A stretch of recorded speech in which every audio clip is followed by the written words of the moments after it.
welcome to Promo Insiders, an ASI Media podcast covering the topics that matter most to the promotional products industry. I'm Executive Editor Sarah Lavandusky, and today I'm joined by my fellow Executive Editor, Teresa Hagel, and we'll be discussing the return to work now that states are starting to open back up and what that means for both employers and employees. So thank you, Teresa, for taking the time. Really appreciate it. Oh, thanks for having me. Sure. And if anyone has any questions or concerns or comments about what's going on, please put them in the comments box and we'll address them as time allows. So this is very real for a lot of people. I know those who are still working remotely. It's gonna, if it hasn't impacted them yet, it's going to, because now companies are starting to make decisions about what this is going to mean now that things are opening back up. Now you wrote a very well-researched feature article on this topic. The return to the office. And while it was a bit jarring last March, I should say, when we were told to take everything home till further notice, people now have a new remote work routine that they've gotten used to. And for a lot of people, they really appreciate it. So, and as you've reported, this is actually causing some tension between employees and employers who want to start bringing people back to the office, start getting back to some normalcy. So tell us first about, the kind of the larger picture here. Are there specific sectors that aren't really into continuing remote work or even hybrid work moving forward? And what are some of the bigger brands doing to address this transition, whatever that looks like? Yeah, I mean, there's a lot of different ways people are handling this, but I think in general, we're finding that places, maybe more traditional places like finance, that whole sector, they want everyone back in the office. They don't like the remote work. They think that they can't, mentor people or impart company culture or, whatever the reason is. They want people to be in their seats in the office.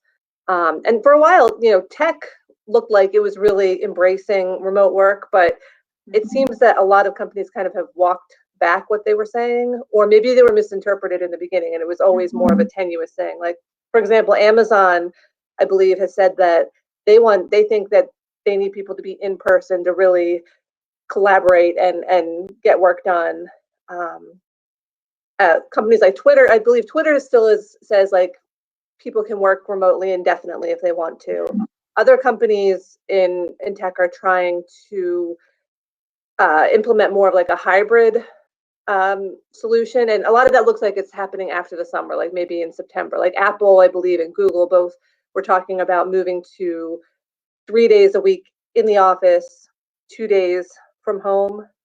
And actually, I believe Apple, a lot of employees, they sent a letter talking about how upset they were by this new policy and that, they wanted the flexibility of remote work, and it was, going to lead to a lot of issues if they actually go forward with this. So there's definitely some tensions. And it seems to me, just from paying attention to this over the last year, and I don't know if you noticed this too, but I feel like last year everyone was because a lot of us had to be working from home, but there was a lot more of a rah attitude, we're more productive, people are getting things done, we can do this is great, we've changed our whole way, we can work from anywhere, people can be remote, it's going to be wonderful. And now this year, now that the possibility of going back in the office is more feasible, it seems like a lot of companies' tunes have changed. At least to me, it seems like all of a sudden it's oh no, we need our company culture, we need everyone back in. But it's what if you were telling people last year that you could work from anywhere, and if they took that opportunity to move somewhere else, now they're kind of out of luck. So I feel like there's a lot of mixed messaging. I mean, it's a very big topic. There's so much to think about. How does a hybrid office work? What does that actually mean? Should you keep your office space? You know what I mean? So I understand there's a lot of moving parts, and I think the employers don't know what's happening totally, but I think a lot of employees feel like they're being left behind or left in the dark and kind of jerked around. So it's definitely having its effects on people. Yeah, and there's, like you said, there's definitely been some controversy that's cropped up in recent weeks now that things are really opening up. And there was actually one media executive got into hot water because of her stance on remote work, and she issued a public op-ed about, the tone was a little heavy-handed at first. I think it was massaged to make it softer, and the staff actually reacted. Can you talk a little bit about what happened there? Yeah, for sure. So that, I believe, was last month. I think she was like the editor or some bigwig at the Washingtonian magazine. She did an opinion piece for the Washington Post saying that she worried about, that people didn't want to go to work and it was going to ruin culture and all those kinds of things. And her employees took that as like a personal attack on them. And they basically didn't publish the next day. They kind of had like a strike against what she was saying. So I'm not sure exactly what happened after that. I think she kind of walked back what she was saying, but it definitely shows that tension. I saw a stat today that 58% of people said that they would look for another job if they couldn't do remote work anymore. That was, I think, from something called Flex Jobs. Wow. So there's that on the one hand. And I see Melissa asks, what do you think it means for employee retention? Well, I think that's what it is. I'm definitely seeing a lot of news stories of people saying, I will quit if I have to go back in the office. And even in the story that I did, there was one person I talked to, he wasn't even asking to be fully remote. He just wanted to have like a couple of days a week remote. And then his boss, I guess, wanted him to come back in full time. And he's like, I'm looking for another job now because it doesn't make any sense. He's like, I don't mind coming in the office when I need to, but there's no reason that I have to be there all the time. If I can do things flexibly, like he's like, if any place that I look for a job now, if they don't allow for that flexibility, I don't want to work there. So it's like, it's a real, people got that taste of, I mean, some people certainly love being in the office. We've seen that, where we work, that some people were dying to get back in, but a lot of us are not about that at all. Like we've figured out a routine. I mean, I'm happy to see my coworkers. I don't want it to be over Zoom all the time, but at the same time, I love not having that commute.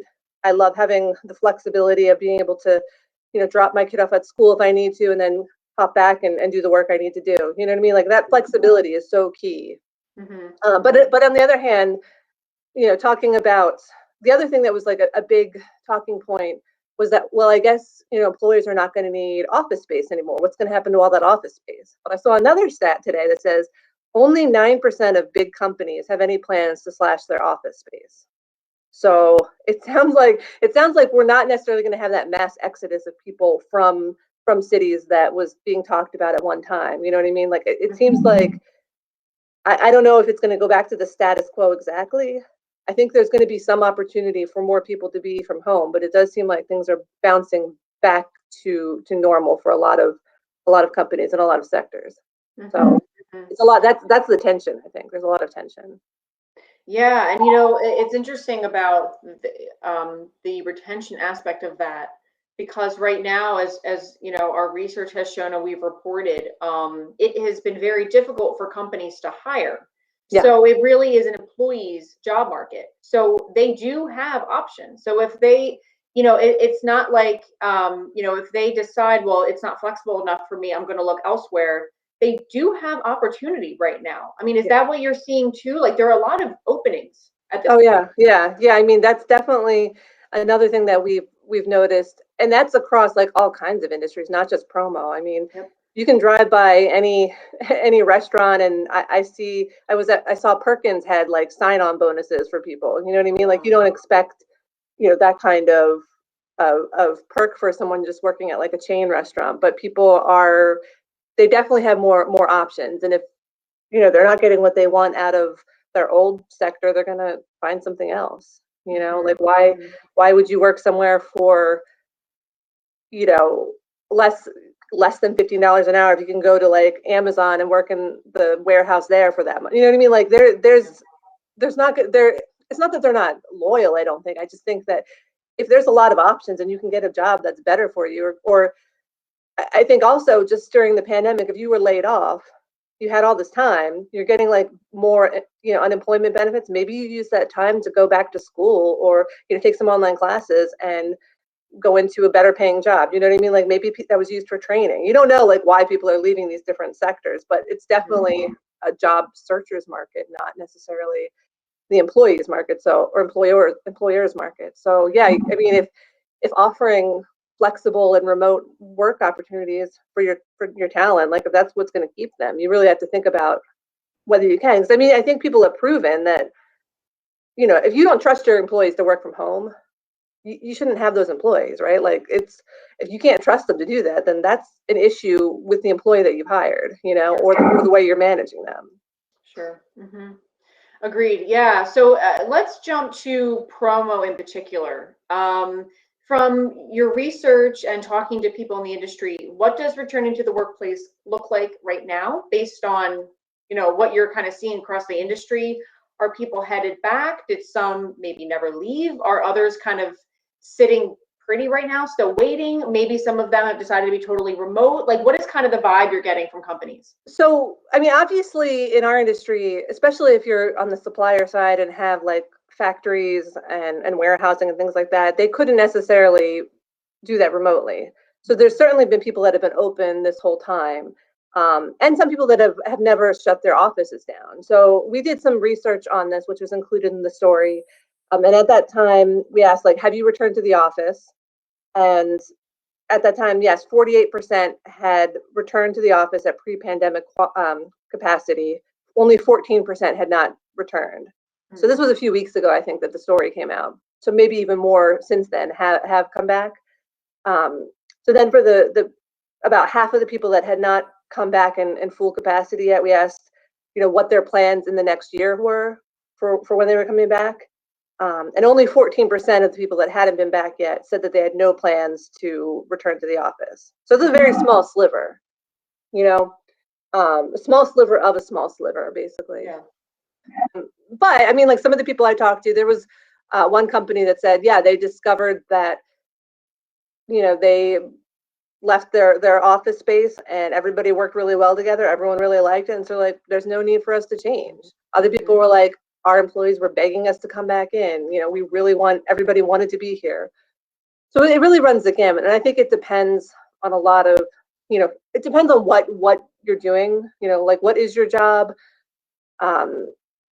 What were the dynamics before, you know, you left the office for COVID, and just kind of what, you know, like where you are in the country. There's so many different factors. I mean, I think there is definitely, you know, some more people are open to remote work and more flexible than they were, but it does seem like a lot of people in our industry are already back in the office, or are planning to soon. Okay. So, and they also told you about those that have been back, or planning going back like imminently. They shared with you a little bit about what their workspaces now look like. I think it's safe to say right now, post-COVID. So what have they described to you in terms of the setup? Because it's not obviously going to be a return to the office as it was, you know, last March. Yeah, I mean, some people that have been there all along obviously upped their, you know, safety protocols, and, you know, shut down the bathrooms. It was only like one person at a time, no break rooms, you know, more distance between desks and things like that. And when I had talked to that I think it was a small supplier who did that, you know, even though cases were starting to go down when we talked, he was still keeping those protocols in place for at least for now. So, you know, I think like another person I talked to, she is open to people to being remote, but she does not want to give up her office space because she thinks it's just like, it's really nice. It's a nice office. It's in like an industrial part of town, and it has that like industrial chic kind of look to it. So she was talking about like looking forward to being able to open that back up to the community at some point, because that was like always kind of her plan, was that if, you know, a nonprofit needed a meeting space, she wanted her space to be open to that. It's not yet, but, you know, that's definitely something she wants to be able to do in the future. So I think that I didn't hear, like, I know a while ago we were talking about that phenomenon of hot desking, where people just kind of assign, you know, they don't have their own desk. They just sort of like sign up for a seat at some point before and reserve it. So it's like the hotel style office. And I think there is going to be a trend to that, maybe not in the promo industry, but certainly, you know, more so than there was before, just kind of at large. I know that we were not really big fans of it, but I guess it depends on how it's handled, I suppose. But yeah, I think the office is going to look a little different, at least to begin with. And another thing people talk about too is if you're going to have a hybrid office where some people are at home, you know, working remotely, and some people are in the office. If you have a meeting, it's not necessarily fair to, you know, be in that conference room and then some people will just be on like a little screen. So some people are talking about like, even though you're in the conference room, everyone should still be on the laptop on Zoom, which I think a lot of people hate to hear because we hate, like Zoom fatigue is real. Even if you love working from home, Zoom fatigue is definitely real.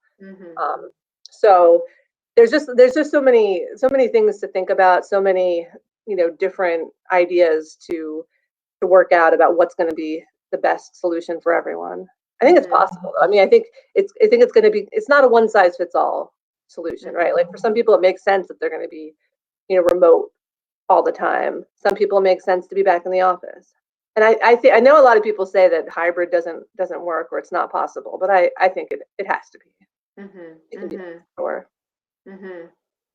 Yeah, and there's all these factors going in, and then there's the one of the big factors as well is vaccinations and how companies are handling that policy. So what have you what have you heard? Because I know in the beginning of the pandemic, it was kind of, no company wanted to be like heavy-handed, like you have to come back immediately or things like that, and now it's like you have to be vaccinated. Like, there's a certain heavy-handedness there that again can impact retention. So what have companies kind of been telling you about their policy, perhaps incentives to get it? Like, what has that looked like? What have you been hearing? Yeah, I mean, I haven't heard of any companies that are forcing people to get, save for maybe like healthcare. I think like hospitals and stuff have been a little bit more heavy-handed, which sort of makes sense, right? So other than that kind of sector, as far as the promo industry goes, I think a lot of companies, they're not like forcing people, they're highly encouraging it. They might be holding, just like ASI did, we held like a vaccination clinic at the office so people could come in and get themselves and their family vaccinated. So they might be offering those clinics to make it easier for people to sign up.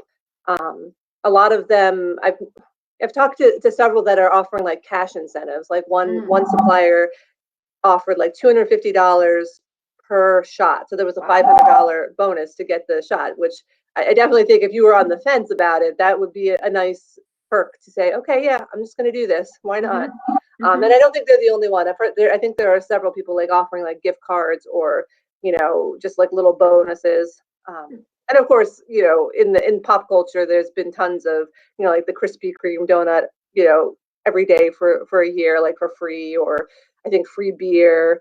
I think Ohio has like that lottery for people that get vaccinated. So there's incentives all over the place, but companies for the most part, they're saying, they're not forcing anyone. They're encouraging it, and they might be encouraging it with like a cash bonus. Okay, good to know. Great. So to just wrap up, like, what does this mean? Just from your research and what you've been hearing, what does this mean moving forward? I mean, what do you think in the second half of the year into 2022? I mean, what's your feel for promo? Do you think it's going to be, by kind of case by case, company by company? I mean, it sounds like each company is looking at their unique situation and what's going to work for their people. So what do you think is going to be the work setup generally for promo moving forward? I mean, I really think that there's going to have to be more flexibility. You know what I mean? And I think that goes back to what we were talking about, the difficulty with hiring and staffing. That if you want to attract and keep that top talent, you have to give them options. You have to be flexible for what works for them. And I, the thing is, like, I believe that before this, the really higher end people, like executives and whatnot, they probably already had that flexibility. But I think it's kind of shifted downward. So more of like mid-tier people want that same consideration because it's possible now. We've made all of those technology advancements to make that possible. So if you want to keep even that like mid-tier talent, you have to offer more flexibility for sure. I think that there's definitely going to be a lot of people back in the office and a lot of people excited to go back to normal. But there's a lot of people that got that taste of remote work and they don't want to give it up. Yeah. Because it really works for whatever reason, whether it's like a long commute or just the flexibility of being able to, mold their schedule around, like a kid's event or something that they wouldn't be able to, like I was able to do like a story time, with my Right. Mhm. class, just take a little break maybe, and then like, if I were an hour away, I would not be able to, hop back and read a story to my kids' class. So like little things like that, if you're able to have that work-life balance, and if the work-life balance comes from being remote, I think that's definitely a win, and Mhm. that's something people want. That's a perk. I mean, and we saw that it's, but I think that like there's definitely a threshold, but people have said like they would rather, a lot of people have said they would rather work from home indefinitely than get a pay raise. I mean, once it starts getting like higher and higher of a pay raise, of course their tune's going to change, but for a lot of people, that remote work is a big perk, and could be more valuable than just, offering someone a big pay raise. So Mhm. it's definitely something to think about, like being more creative with hiring. And like another thing we hadn't talked about, but some of the people that I talked to for the story, because of COVID and seeing how easily you could work from home, some of their employees, like one woman, I think Yvette Heimel from Proforma Key Solutions, she had someone that worked for her that her husband was in the Coast Guard, so they were moving to Guam. And originally they Oh, thought right. she can't work for us anymore, and the employer was like, "No, I don't think I can work for you." But then she was kind of bored, I guess, over there, so she now works for Yvette, who I believe is in like New Orleans or something, and she's in Guam, and Mhm. she starts her day at like 3:30 her time, and finishes up in the like the late morning or something, so she can spend the rest of the day with her husband and dog and hang out. So like for her, it really works. But that might be something that Yvette was not really willing to try until seeing Mhm. how easily they could work together remotely during COVID. And another person hired someone, she's in like Oregon, and she hired someone on the East Coast, Mhm. knowing that they have like those systems in place to be able to onboard them and have them work remotely. And, it's not the ideal situation if you're not in person, but it still can work. And she was talking about like, yes, she wants everyone to be able to meet in person at some point, but that doesn't have to be necessarily in the office. It could be at a trade show that they all attend, or they could have like a company retreat somewhere nice. You know what I mean? So there's different options out there for what you can do to promote culture, even if you're partly remote. Mhm. Yeah, I think, like you said, it's no longer something you had to earn Hmm. or like years of service, or like seniority. It's going to be like more built in now. And I Yeah, think there was a push for that, but COVID really showed us that we can continue working remotely, and I think it's going to just be an expectation now in a lot of corners. I Yeah, think so, for sure, definitely. great. I know I want it. I know, me too. Well, thank you, Teresa, for joining me today and for discussing this really important topic.